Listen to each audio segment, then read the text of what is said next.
कि आस्तीन के सांप का एक मुहावरा है जो कि बहुत प्रचलन और प्रचलित है। एक्चुअली जो इनको आप एक निंदक की तरह लीजिए कि निंदक नीरे पारिये आंगन कुठी छवाए।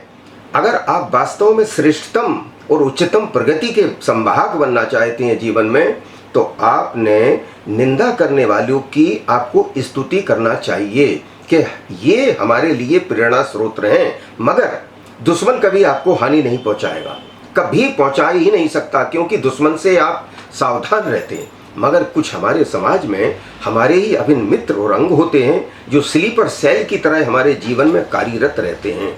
हमारे प्रगति को, हमारे उत्थान को, हमारे पराक्रम को और हमारी श्रेष्ठता को वर्णन नहीं कर पाते हैं। लिहाजा उन्हीं ऐसे व्यक्तियों को जो हमारी प्रगति के व्यवधान पैदा करते हैं, बाधा पैदा करते हैं, उनको हम आस्तीन के सांप कह सकते हैं। यदि मैं किसी स्वर्णिम शिखर पर जाने वाला हूँ और वो हमको नीचे खींच लेते हैं किसी भाव के साथ, तो मगर वो दोस्त हैं, साथ साथ चलते हैं, बात करते हैं, मगर हमारी प्रगति को नहीं देख पाते हैं, और जहाँ पर भी उनको अवरोध डालना होगा ऐसा डालेंगे कि हम धराशायी हो जाएं। इनको हम आस्तीन के सांप कहते हैं। ये दुखदाई नहीं है, ये सुखदाई है। अगर दृष्टिकोण आपका उच्च किस्म का है, निंदक समझिए इन्हें, आस्तीन के सांपों को, और इनसे सावधान रहिए। बच्चियों के बारे में, घर की जो अनजान बच्चे हैं जिनको सेक्स की नॉलेज नहीं है, जिनको इस चीज़ की नॉलेज नहीं है गुड टच क्या है, बैड टच क्या है, ऐसे घर के लोग भी आस्तीन के सांप हैं जो उन लड़कियों पर बुरी नज़र डाल रहे हैं। घर के अंदर ही आस्तीन के सांप पले हुए हैं, आप कैसे बचेंगे इनसे?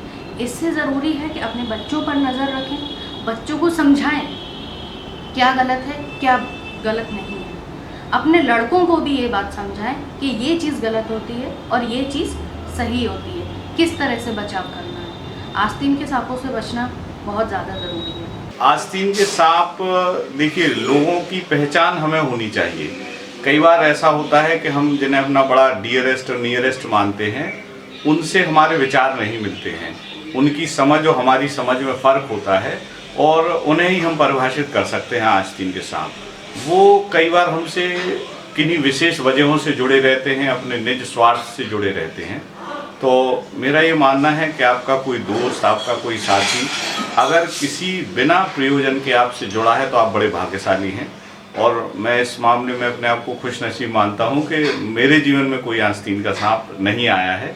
मेरे जितने भी मित्र हैं, मेरे जितने भी करीबी लोग हैं, वो बड़े ही मुझसे जो जुड़ने का उनका लॉजिक है या उनकी वजह है, सहृदय है। हाँ, वो सहृदय है, और उनका कोई प्रायोजन नहीं है मुझसे, ऐसा कोई कारण नहीं है कि किसी विशेष वजह से उनका कोई स्वार्थ हो मुझसे। तो जब आप निस्वार्थ भाव से जुड़े होते हैं तो फिर आस्तीन के सांप जैसी बात नहीं होती। लेकिन हाँ, ऐसी बहुत सी घटनाएं हैं मुझे सुनने में मिलती हैं, आसपास के क्षेत्रों में पता चलती हैं कि लोग वास्तव में समाज में आस्तीन के सांप हैं, और ये एक बहुत बड़ी समस्या है, क्योंकि वही हमें दगा दे जाते हैं जिन पर हम भरोसा करते हैं। तो कई लोग ऐसे हैं कि जो आप समझते हैं कि ये हमारे अपने हैं, वो भी आपके ऊपर कभी भी छुरी चला सकते हैं। और किसी आदमी के ऊपर लिखा तो रहता नहीं है कि ये हाँ, अंदर से कैसा है, अंदर से कैसा है, इसके मन में क्या है। लेकिन हमने भी कई नुकसान उठा लिए हैं, लेकिन फिर भी अगर पानी में रहना है तो मगरमच्छ से देर ज़्यादा नहीं कर सकते। दुनिया में हैं, उनको इग्नोर करना चाहिए ऐसे लोगों को। कई लोग ऐसे होते हैं जो आपके बिल्कुल निकटता बनाए हुए हैं और आपकी जड़ें काटने का कार्य करते हैं। इनसे बिल्कुल बचना चाहिए, समझना चाहिए। हमें अपने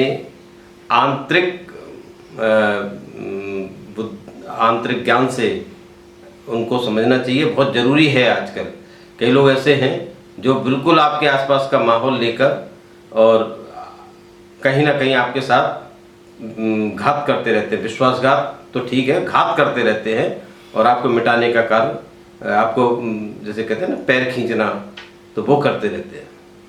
जब उनकी सच्चाई सामने आती है, सम्मान तो मिलता है, ये बात तो सही है, कहीं ना कहीं पहले मिलता है, लेकिन जब उनकी सच्चाई सामने आती है, पोल खुलती है, जब पोल खुलती है तो बिल्कुल उनका असली चेहरा सामने आ जाता है, तो लोग समझ जाते हैं, फिर उनसे दूरी बनाते हैं। देखिए ऐसा है, आज के समय में ज्योति भाई विश्वास अपने साथ बैठे हुए लोगों के ऊपर कर लेना बहुत बड़ी बात है, क्योंकि समझ ही नहीं आता कौन अपना है कौन पराया है, बिल्कुल भी नहीं समझ में आता है। वही आपके साथ इतना मीठी मीठी बात करेगा इतने अच्छे से कि आपसे बड़ा हितैषी उसका कोई नहीं है, और जैसे ही अपने आप को उधर पलटेगा और उसके विचार बदल जाते हैं, उसके भाव बदल जाते हैं, उसकी सोच बदल जाती है। तो ये वाली चीज़ आजकल बहुत बड़ी विडंबना है, बहुत ही बड़ी। तो इसमें हम ये चाहते हैं कि इन सब चीज़ों से लोगों को बाहर निकल के आना चाहिए, एक सहज जिंदगी जीनी चाहिए, एक सरल जिंदगी जीनी। क्या रखा है इन सब चीज़ों को करने में? आप सामने बाबा गुडी गुडी गुडी गुडी बने रहेंगे और पीछे जाके बोलेंगे, उससे सामने वाले को क्या फर्क पड़ता है? आपने और अपना विश्वास खत्म कर लिया। अगर उसको कोई दूसरा आके बोलता है आपके बारे में वैसा बोल रहा था, तो क्या आपका और विश्वास खत्म हो गया?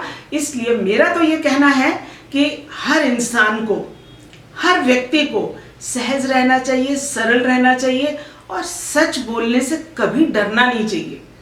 आप सच बोलोगे तो आपके अंदर कभी डर नहीं रहेगा। देखिए, आस्तीन के समय ये तो एक सामाजिक चीज़ है। आदमी आपसे मिल रहा है, जुड़ रहा है, और उसके मन में क्या है तो वो आप तो नहीं पहचान सकते। आप तो उसको अच्छे में ले रहे, लेकिन वो आपसे जेलसी भी रख सकता है, आपकी प्रगति से चिढ़ भी सकता है। तो इसीलिए कि वो द्वेष रख सकता है, तो वो धोखा देने की कोशिश करता है। तो यही आस्तीन के सांप होते हैं। आपके पास है तो आपकी था भी ले जाते हैं वो। निश्चय तो ये तो प्रवृत्ति है, तो हर प्रवृत्ति का व्यक्ति होता है। तो कोई लोग होते हैं जो, तो ऐसे लोगों से कैसे निपटना चाहिए? ऐसे तो देखिए, सब आते हैं तो सबसे बड़ी चीज़ है कि आप अपनी घर में कोई भी आए, लेकिन आपके अपने घर में अपने विरोधाभास कभी नहीं उसके सामने प्रकट करना चाहिए, क्योंकि आदमी उसी का ही फायदा सबसे ज़्यादा उठाता है। ठीक है, हर व्यक्ति आता नहीं है, तो लेकिन एक हर चीज़ की एक सीमा होती है। सीमा तो रखिए, उनसे उसी तरह का संबंध रहे, कोई भी हो।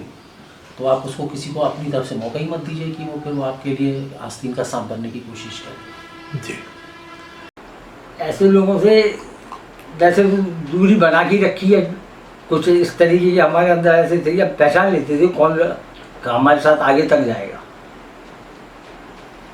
उनमें तो कुछ चुनिंदा थे जो आज हमारे साथ हैं, बाकी धीरे धीरे छोड़ते गए अपने टाइम के हिसाब से। असल में सोसाइटी में इस तरह के लोग हर जगह पाए जाते हैं।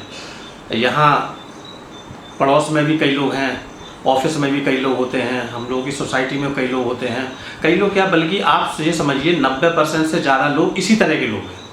केवल 10% में हमने उन लोगों को छोड़ा है जो वाकई में हम लोगों का हित चाहते हैं, कहीं ना कहीं हम लोगों से जुड़े हुए हैं, वो लोग बचे हुए हैं इससे। लेकिन सर, जितने भी लोग हैं, अधिकांश लोग ये चाहते हैं कि ये व्यक्ति हमसे आगे बढ़ जाए, लेकिन हमसे उतना आगे ना बढ़ जाए कि हमें पार कर जाए। इसी वजह से वो जलन का शिकार होते हैं, और जलन के मारे वो आस्तीन का सांप बनने की कोशिश करते हैं। और सर, आस्तीन का सांप रियल में एक तरह से आपके वर्क प्लेस पे ज़्यादा आपको प्रभावित करता है, और ये लोग बहुत हानिकारक होते हैं सर। बिल्कुल बढ़ रही है, और उनसे अलर्ट रहने की बहुत आवश्यकता है। कभी कभी तो ऐसा लगता है कि ये हमारे बहुत हितैषी है, लेकिन कुछ टाइम बीतने के बाद पता चलता है कि हमारे हितैषी नहीं थे, ये तो हमारा नुकसान कर रहे थे, दीमक की तरह चाट रहे थे दीमक की तरह। सही है। लेकिन अब ऐसे लोगों से हमारा तो रोज ही पाला पड़ता है, उनसे हमें थोड़ा अलर्ट भी रहना। बिल्कुल सही कहा आपने। आस्तीन के सांप इर्द गिर्द क्या अपने बिल्कुल करीब में ही, और आपको पता नहीं चलता है, क्योंकि इनसे छुटकारा भी नहीं पाया जा सकता है। ये इस तरह से होते हैं कि आपके बिल्कुल करीबी होते हैं। जैसे आप सांस ले रहे हैं, तो समझ लीजिए आप आस्तीन के सांप भी आपकी सांसों में घुले मिले हैं, आपको पता भी नहीं चलेगा कब उन्होंने आपकी सांस रोक दी। तो वही इस तरह के आस्तीन सांप बढ़ तो रहे हैं, अब इनको मुश्किल है कि कम किया जाए और ख़त्म किया जाए, ऐसा नहीं हो सकता है। अरे हाँ, इस चैनल को लाइक और सब्सक्राइब करना ना भूलें। देखते रहिए बंजारा बीट्स।